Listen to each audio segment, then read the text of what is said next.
lot of people like that Ohio State defense to warm up a little bit in comparison to what we saw against Michigan.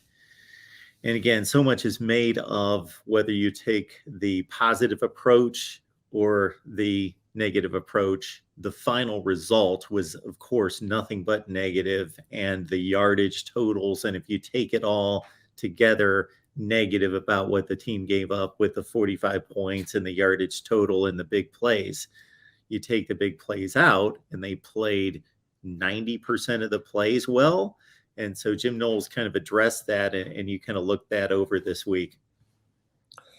Yeah, I think it's interesting because I completely understand the upset, anger, whatever of Ohio State fans. And I think it's justified. You can't lose to Michigan twice. That's just not what this team is used to. This program has gone so long without having this issue that when it happens, people have a reason to be angry and upset. But I think on the flip side, you have to look that they're still in the playoff and they do have this chance. And now that they have the chance, how do you take advantage of it? And so when you look back at the Michigan game, I think you have to take the positives too. You know, the first half, they were doing a pretty good job defensively against Michigan. Obviously, there were a couple big plays there, but you know that those teams are going to score some points.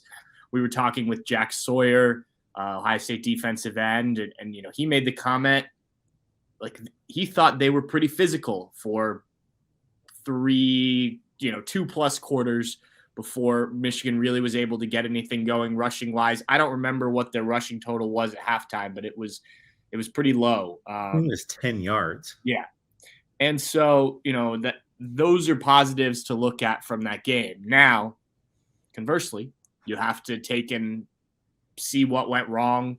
Obviously, some of the big plays in the passing game, you know, you don't make a tackle if you're Cameron Brown. You have two defensive backs run into each other on another play. Things like that don't go your way and have to be fixed. But Jim Knowles made the comment that you can't overreact to one bad play, a few explosive plays, even one loss. Now you have to take it and learn from it again. But I think there is this, difference between coaches and players who are certainly still upset. They thought their season was over. And then handling that that's different from kind of the fan reaction, and even fans that, really do watch the game and know a lot about it.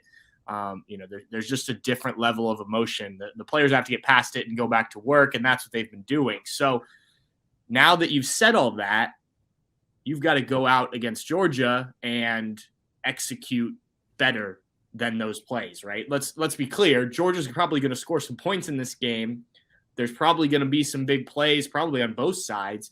But you have to show that you learned from these plays that you're talking about and prove, if you're Jack Sawyer saying, as he did in not so many words, that basically we think we're a better defense than that showed on that day. We think we're a physical defense, a tough defense, all those things. Well, now you have your opportunity against the defending national champions, the number one team in the country.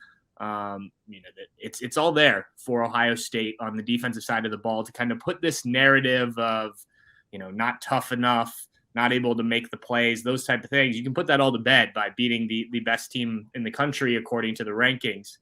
And, that'll all come down to how well they play on Saturday. So I think while some may be concerned about that, I think the Buckeyes are looking at it as an opportunity to show that this defense really can get the job done. And maybe just it was a bad quarter and a half, however long you want to put it, against Michigan that has kind of changed the narrative back again.